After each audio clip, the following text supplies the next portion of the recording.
Does it bother you that there are no laws? Do you think there should be laws like guiding this sort of a thing? Yes. Do you think there are any moves at all to even bring those laws about? No, but even if there are laws, like, it's a blog. That's what it is. The fact that it is a news source does not change the fact that this was something that was free for someone to open in the first place. Everybody has a right to blog, and if it's your blog, you have your freedom of speech. You can say whatever you like. So as much as we might want laws to protect our Content and our brain power and copyright and all those types of things, there's only so far the laws can go. Okay, well, we're going to drop that now. Let's move on to something that you guys did recently. We're talking about NetNG in particular, and it's become sort of popular with blogs as well. Some say you guys do it for hits, for controversy, to also get the hits. The lists craze. Everybody does lists now. 10 fattest actors, 10. There's the list for everything. You guys did an entertainers list recently. Yeah. And there was sort of a controversy as well. People wanted to know why certain people were not there. Do you do those lists knowing that you will get that sort of buzz after it? No, what we do is, the funny thing is we've been writing lists since... I know that. You have a yearly list. Most influential for the year and who's going to shape the year. Yeah, and all that. Yeah. We do that. 300 people, places, things to shape what year, and 65 to shape the upcoming year.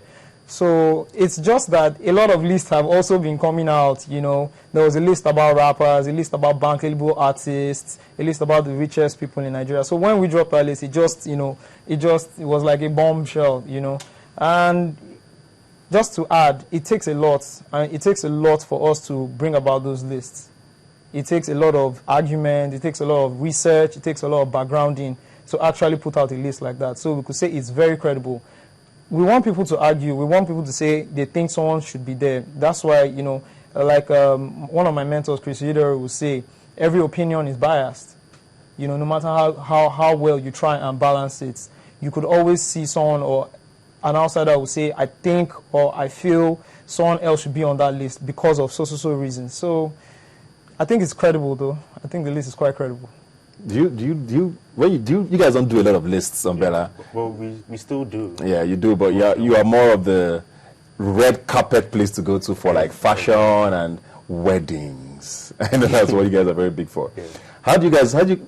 What is your driving force, first of all, or your theme, for the site? What is the theme for you, first of all? It's, okay, how Bella Niger started, it was a platform where we could show the beautiful things coming out from Africa, because that was a time when there was really nothing. There was really you guys were like the pioneers, that. Actually. There was really nothing like that, because if you go abroad, for example, you see all these charity adverts showing the African child with a fly on his eye, and my boss Uche Eze, the CEO of Bainstone, she wanted a situation where she could showcase the beautiful things that are coming out from here.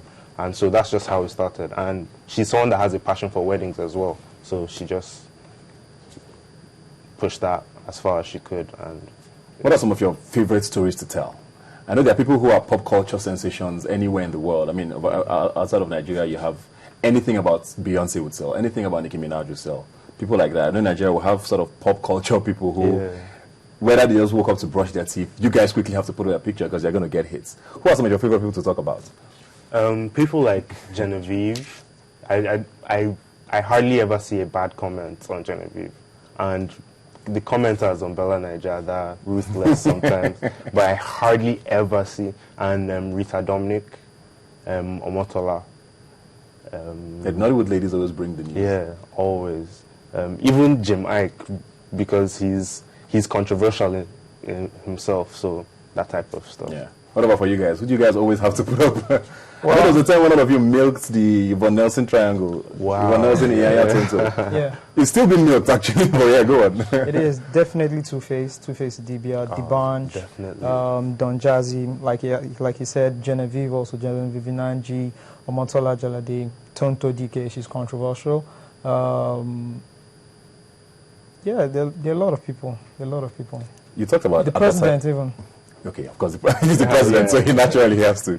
You talked about advertising earlier. How does that work for you guys? And how do you charge based on your hits, or do you charge based on perception of your website's quality. You know, if I'm making any sense there. I understand what you're saying. There's a website that ranks like based on views and clicks. Okay. Websites. So based on that and other research that you can show to prove that, okay, if you do advertise like this on our platform, this is the type of visibility you can get.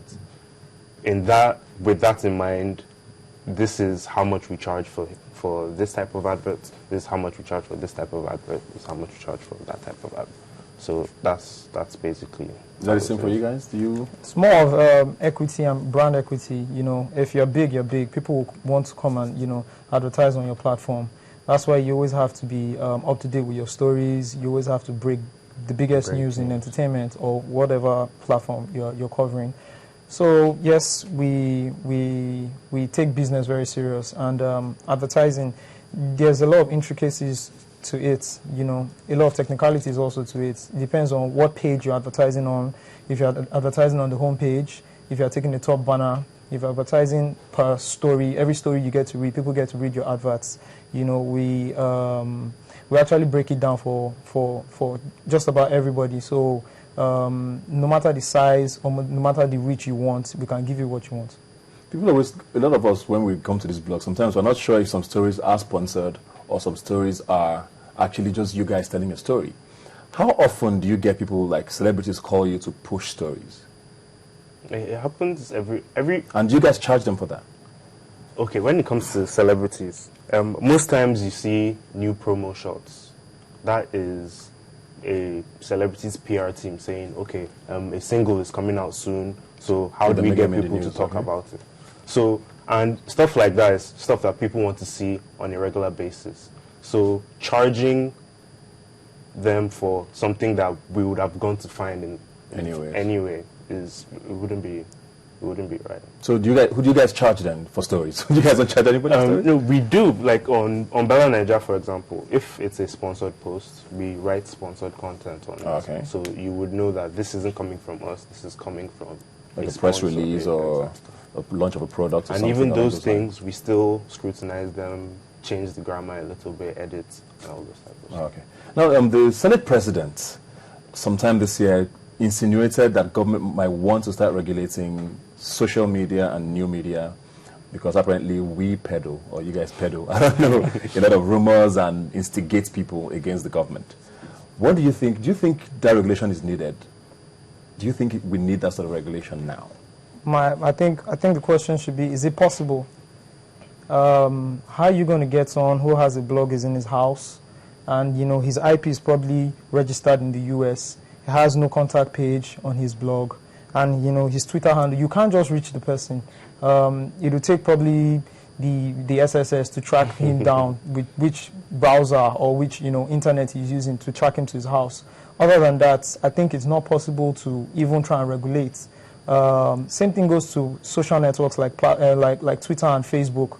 Only if you're going to shut them down or you're going to shut down keywords. Yeah. If you're not shutting down keywords, then people still have the right to do what they do. Because I also agree with you, because I remember something like that was tried during the Arab Spring. Yeah. Okay. Because that was what fueled a lot of the things. But at the same time, how do you stop it? Do you stop people from registering anymore? Do you say you can only register out of Nigeria? If you're in Nigeria, you can't. I don't know how that's going to work. But I think in some countries, they don't have there are countries where social Twitter is networks. banned. Yeah, Twitter is banned. Unless you're going to go on an outright ban. Yeah, places like China, Yeah. I don't think they have any Twitter. Or if you tweet with keywords that have been banned, your tweets will not be registered. Interesting. So I want to put you guys on the spot now. Who do you think your competition is? Personally, Yeah. I don't think we have any competition, really.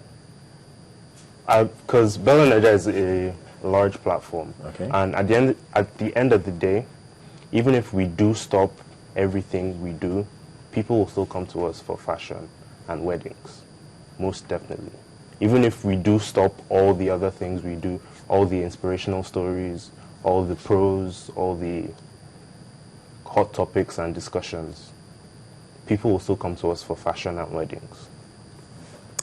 Same thing. I don't think anybody is, because I don't. He loves it.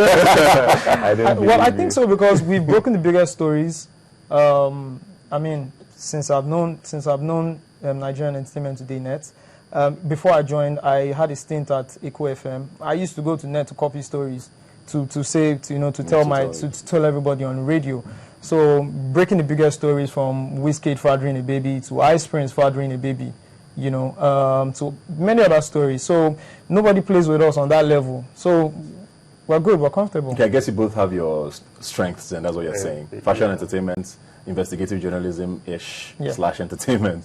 So you both have your strongholds. We can't talk about all of this, without talking about Linda Ikeji, whose model, I think, is completely different from whatever you guys are doing. You work for an organization that has staff and a structure, same as you. Both of you, I don't even know that your owners actually really do a lot of writing anymore for both of you. But Linda Ikeji is a one-man army, and she's doing so well. Why do you think that model shouldn't be replicated? Why are you guys not doing your own thing? But we are doing our own thing. We're not doing her thing. Because even if you look at the international internet, in quotes, in the sense if you go to America and go to the UK, there are people who are structured news sources that are verified. There are people like the BBC for blogs. And at the same time, there are people like Perez Hilton and what's it called again? Media takeouts. That they peddle rumors and all those types of. So it's everywhere. So because of that, that's why we have each of us has a demographic that we cater to. For example, the average Bella Nigeria reader is an educated woman. Averagely. So that is something that helps our advertising as well, because more of our customers are likely to turn your click into a purchase, as opposed to websites where it's the barber that's giving you the clicks. You get? So no disrespect to barbers. No disrespect to barbers. No disrespect to barbers. But even if your barber is reading the news, oh, this is what Two-Face is doing now, whether it's true or not, he will just take it in, and the advertising falls by the side because your customers, your clients are not getting what they're paying for. You're shaking your head.